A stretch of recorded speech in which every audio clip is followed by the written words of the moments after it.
हे महालक्ष्मी हे महामाया, तुम में सारा जगत समाया। तीन रूप तीनों गुण धारिणी, तीन काल त्रैलोक विहारिणी। जय माता दी। आप सभी भक्तों को चैत्र मास की बहुत बहुत शुभकामनाएं। आज चैत्र मास नवरात्रि का 5वां दिन है और 5वें दिन स्कंद माता की पूजा की जाती है। तो आइए प्रेम भाव भक्ति से रसपान करते हैं स्कंद माता की कथा, आरती, पूजा विधि। माता को भोग किस वस्तु का लगाएं? तो आइए प्रेम से एक बार जयकारा लगाकर आज के कथा का रसपान करते हैं।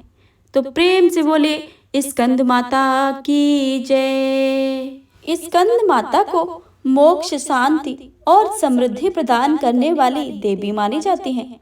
नवरात्र के 5वें दिन स्कंद माता की पूजा की जाती है। स्कंद माता देवी दुर्गा का 5वां अवतार है।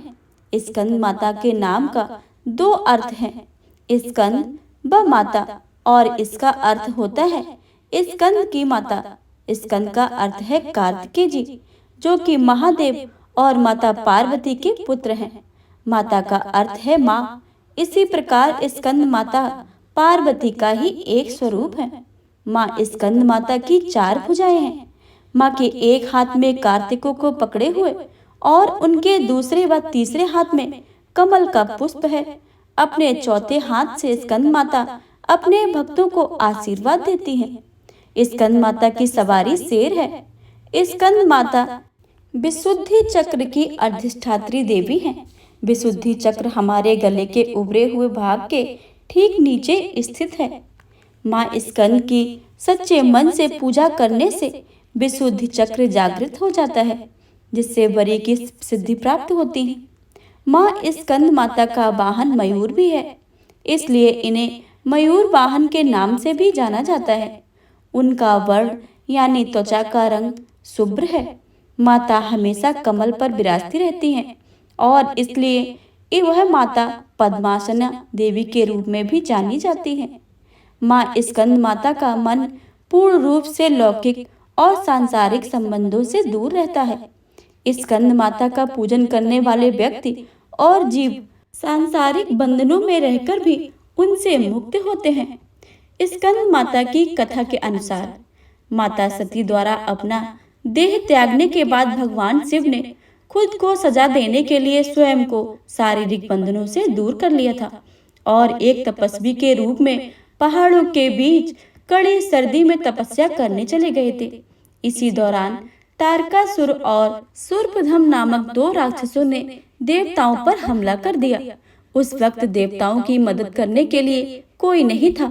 तारकासुर और शूर्पधम नामक 2 राक्षसों ने ब्रह्मा जी के द्वारा यह वरदान प्राप्त था कि उन्हें मारने के लिए शिव जी की संतान को ही आना होगा। उन राक्षसों ने चारों ओर कलह का माहौल बनाया हुआ था। उसने आसपास हर किसी को परेशान करके रखा था। इन दोनों राक्षसों ने अत्याचार को देख देवतागण भी चिंतित थे। तब सभी देवतागण भगवान विष्णु के पास गए और उन्हें अपना दुख सुनाया, परंतु भगवान विष्णु जी ने उनकी कोई मदद नहीं की। विष्णु जी से मदद न मिलने पर देवताओं ने नारद जी के पास जाने को सोचा। उन्होंने नारद जी से कहा कि यदि वह माता पार्वती से भगवान शिव को पति के रूप में पाने के लिए तपस्या करने को कहे, तब शायद भगवान शिव उनसे शादी कर लेंगे और उनके मिलन से महादेव की संतान जन्म ले लेगी, जो उन राक्षसों का वध कर सके। इसलिए नारद जी के कहे अनुसार माता पार्वती ने भगवान शिव को पति रूप में पाने के लिए घोर तपस्या की और उनकी भक्ति से खुश होकर भगवान शिव ने उनसे विवाह करने का निर्णय कर लिया। विवाह के पश्चात माता पार्वती और भगवान शिव की ऊर्जा से एक बीज का जन्म हुआ। बीज के अत्यधिक गर्म होने के कारण उसे अग्नि देवता को सरवाना नदी में सुरक्षित रखने के लिए सौंपा दिया गया। अग्निदेव भी उसकी गर्मी सह नहीं पाए, इसलिए उन्होंने उस बीज को गंगा को सौंप दिया, जो उसे आखिर में सरवाना झील में ले गई, जहां माता पार्वती पहले से ही पानी के रूप में मौजूद थी और उस बीज को धारण करते ही वह गर्भवती हो गई। कुछ समय पश्चात कार्तिकेय ने अपने 6 मुखों से साथ जन्म लिया। कार्तिकेय के जन्म के बाद उन्हें तारकासुर और सुरभान का विनाश करने के लिए तैयार किया गया। सभी देवताओं ने मिलकर उन्हें अलग अलग तरीके का ज्ञान दिया और राक्षसों से लड़ने के लिए उन्हें महत्वपूर्ण शस्त्र भी दिए। आखिर में कार्तिकेय ने सभी राक्षसों का वध कर दिया। इसी कारण माँ दुर्गा को स्कंद माता यानी कार्तिकेय की माता के रूप में जाना जाता है। स्कंद माता के मंदिर पूरे भारतवर्ष में कई जगह स्थापित हैं, लेकिन उनमें से एक बहुत प्रचलित उत्तर प्रदेश के वाराणसी में स्थित है। देवी दुर्गा के 5वें स्वरूप में स्कंद माता की पूजा की जाती है। उन्हें अत्यंत दयालु माना जाता है। कहते हैं कि देवी दुर्गा का यह स्वरूप मातृत्व को परिभाषित करता है। स्कंद माता कमल के आसन पर ही विराजमान होती हैं, इसलिए उन्हें पद्मासन देवी भी कहा जाता है। कहते हैं कि संतान सुख की प्राप्ति के लिए माता की पूजा के साथ उनके मंत्र की आराधना भी विशेष फलदायी होती है। आइए जानते हैं माता की आराधना का मंत्र। ओम देवी स्कंद माताए नमः। ओम देवी स्कंद माताए नमः। स्कंद माता की उपासना से बाल रूप स्कंद भगवान की उपासना स्वयं ही हो जाती है।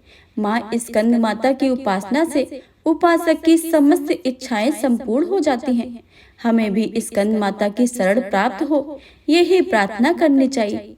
विशेष माँ दुर्गा का स्कंद माता अवतार हमें यह सिखाता है कि कैसे एक माँ सदैव अपने बच्चों की अच्छाई और बढ़ाई करने के लिए यह सीख देती है। यदि कभी जीवन में बुराई का सामना करने के लिए शस्त्र भी उठाना पड़े तो माँ अपना पूरा समर्थन देती है। इसलिए हमें अपनी माँ का सदैव सम्मान करना चाहिए और उन्हें हर चीज के लिए शुक्रिया करना चाहिए। ऐसी मान्यता है कि देवी स्कंद माता को केले और केले से बनी चीजों का भोग लगाया जाता है। अगर केले का भोग नहीं हो सकता तो खीर पूड़ी या हलवा पूड़ी का भोग तैयार कर सकते हैं।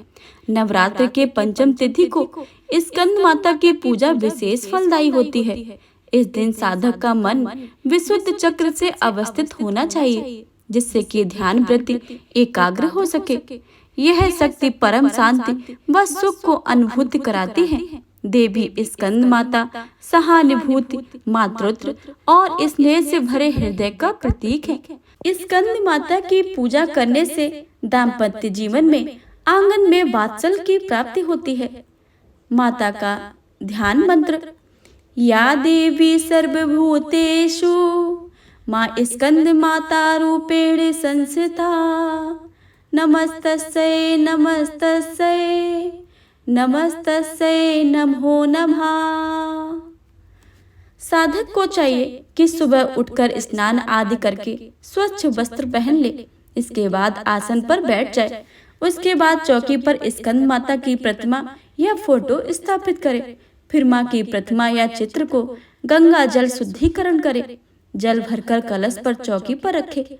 उस चौकी पर भगवान श्री गणेश, वरुण, नवग्रह, षोडश मात्र का, सप्तघृत मात्र का यानी 7 सिंदूर की बिंदी लगाए और उनकी स्थापना कर ले। इसके बाद व्रत पूजन का संकल्प ले।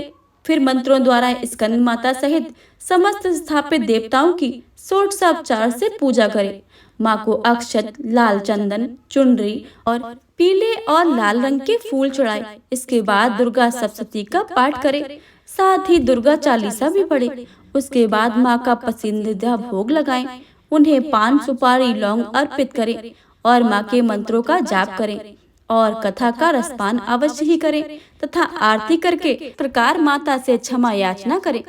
हे परमेश्वरी, मेरे द्वारा रात दिन सहस्त्रों अपराध होते रहते हैं। यह मेरा दास है। यह समझकर मेरे उन अपराधों को तुम कृपा पूर्वक क्षमा करो। हे परमेश्वरी, मैं आवाहन नहीं जानता हूँ, विसर्जन भी नहीं जानता हूँ तथा पूजा करने का ढंग भी नहीं जानता हूँ। आप मुझे क्षमा करो। हे माता, मुझे क्षमा करो। देवीश्वरेश्वरी, मैंने जो मंत्रहीन, क्रियाहीन और भक्तहीन पूजन किया है वह सब आपकी कृपा से पूर्ण हो। सैकड़ों अपराध करके भी जो तुम्हारी शरण में जाकर जगदम्ब पुकारता है उसे वह गति प्राप्त होती है जो ब्रह्मादि देवताओं के लिए भी सुलभ नहीं है। हे जगदम्बे, मैं अपराधी हूँ, किंतु तुम्हारी शरण में आया हूँ। इस समय दया का पात्र हूँ, तुम जैसे चाहो वैसा ही करो।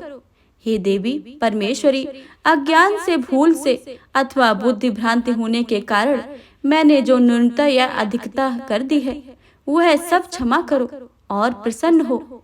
सच्चिदानंद स्वरूपा परमेश्वरी, जगत माता कामेश्वरी, तुम प्रेम पूर्वक मेरी यह पूजा स्वीकार करो और मुझ पर प्रसन्न हो।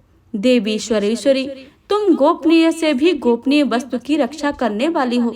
मेरे निवेदन किए हुए इस जप को ग्रहण करो, तुम्हारी कृपा से मुझे सिद्धि प्राप्ति हो।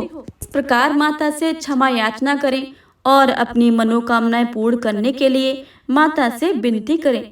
हे प्रिय भक्तजनों, तो यह थी आज की कथा। आगे आने वाली कथा आप इस चैनल पर अवश्य ही सुनिएगा।